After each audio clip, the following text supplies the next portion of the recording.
Over the course of my career, I have come to realize that there are different categories of people when it comes to regulation and compliance. There are the people who care deeply about it and who will always try to go the extra mile to do the right thing. Why? Well, because they believe it's important to do the right thing. Then there are the people who will do the right thing, but they'll do it a little bit begrudgingly, mainly because they don't want to have to deal with the consequences of getting into trouble and potentially being sent to the naughty step. Then there are the people who really don't care all that much about regulation and compliance, and they're always going to try and do the least amount possible because they feel it's expensive, it gets in the way of what they really want to be doing, and if they can get away with doing less, they'll do that.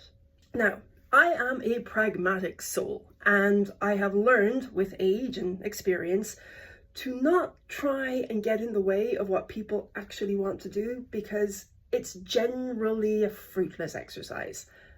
For the people who want to do the right thing, I am by their side and I enable. For the people who, at the other end of the spectrum, don't really want to do all that much, I don't argue with them anymore. I used to, but I don't anymore. And what I try and do is practice what Jim Collins, wonderful business author, calls the genius of the and, which is basically breaking false dichotomies. For the people who are uber concerned with driving profit and revenue, and don't get me wrong, there's nothing wrong with doing that, it's why we're pretty much all in our jobs. I try and find a way where they can do the thing that they really, really want to do, and almost as a collateral benefit, stay on the right side of the regulator. There's no better opportunity than in relation to AI right now, surprising as it might seem.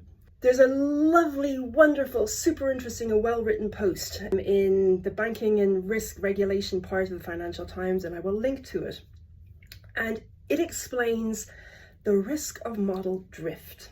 It explains how models have been calibrated for things like credit risk modeling on a set of circumstances which may or may not hold true right now.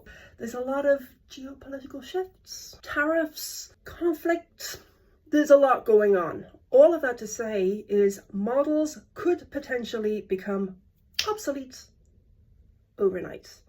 Now, if you are using a model for credit risk modeling and it turns out to be leading you down the wrong path, lots of bad consequences to that. Fines, etc., etc. But not only, right? Now, this is the message for the people who don't really care about regulation. If it turns out that you are allowing your models to drift because you haven't got adequate governance around them, this article highlights that you could actually be putting 3 to 5% of your annual profit at risk, right? This isn't just about being sent to the naughty step.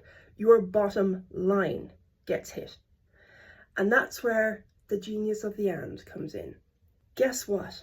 Putting in place robust model governance will allow you to not only deliver on the results your business wants, it will keep the regulators happy and your internal risk teams and all of the other teams that have arguably a different agenda, parallel but different agenda to the business that's trying to drive revenue and profit. The two come together. The genius of the and.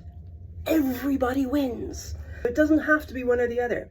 Governance can serve the business. That's the message. If you're thinking that regulation will get in your way, think about it differently. It doesn't have to be that way. If we do governance properly, we're managing risk. Managed risk serves the business. Everybody wins.